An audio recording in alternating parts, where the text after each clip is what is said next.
Okay, so I want to tell a little story. Another bus driver story. Back to back bus driver stories about this bus driver I used to know.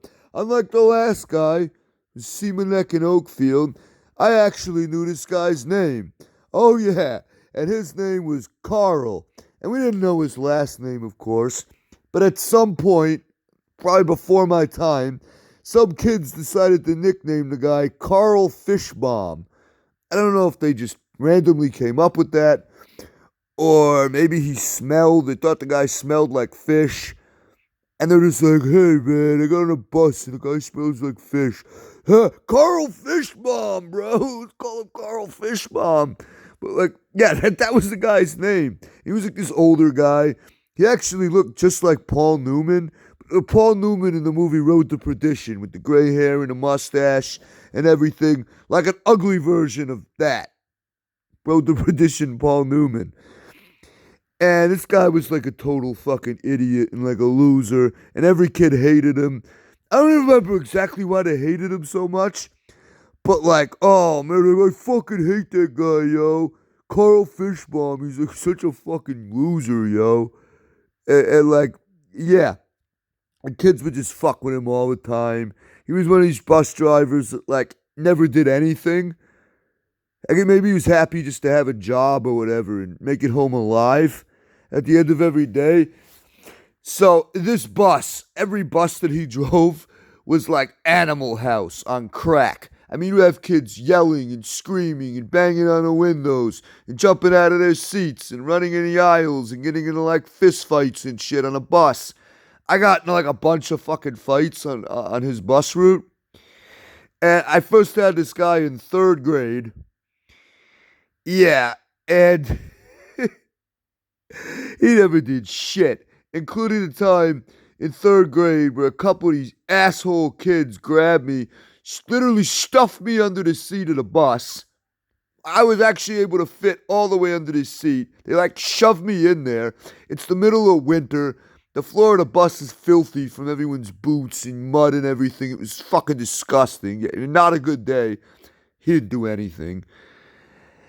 And then I finished third grade. I move on to fourth grade, and I don't see him anymore. I figure, okay, I'll never see Carl Fishbaum ever again.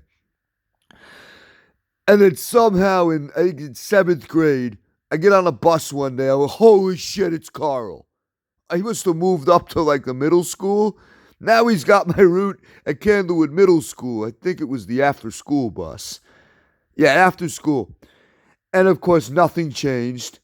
You know, like it's like the same kids, except now we're a few years older and we're even bigger dicks to this guy. And like, you know, like now all of a sudden he tries to grow a spine, unlike in elementary school. And he's trying to tell kids to sit down and be quiet, and no one ever listens to the guy. And it was like, shut the fuck up, fish mom. And like he'd just turn around and like stare into empty space. He didn't even know like where it came from. All he knew was behind him. And he'd just be like giving us this death stare and be like, and it got so bad at a certain point that on pretty much a daily basis or every other day, he had to turn the bus around, go back to Candlewood, have like Mrs. Schweitzer, you remember her, get on the bus, the Schweitzer, and like yell at us. And at the end, she's like, basically, like, look, guys, I know this guy is like a fucking weirdo or whatever. Just leave him alone, okay? Leave Carl Fishbaum alone. Like, don't kill the poor guy. He's practically begging us at the end. And I remember this one day, this guy didn't even know like his own bus route. I mean, he was like a total retard. And one day, he went down like the wrong street. I think it was even a dead end by accident. And some kid yells from the back, wrong way, asshole! You don't know your own fucking bus route after like 6 months? Wrong way! And again, he would like pull over and turn around. Like, and again, he never knew where it was coming from. And, he never caught any of us. And like I said, even if he did, he wouldn't do a damn thing. Except when he tried to take the bus back to Candlewood and get us yelled at. But he would never do anything himself. He needed like Mrs. Schweitzer as his bodyguard because the guy was just a pussy.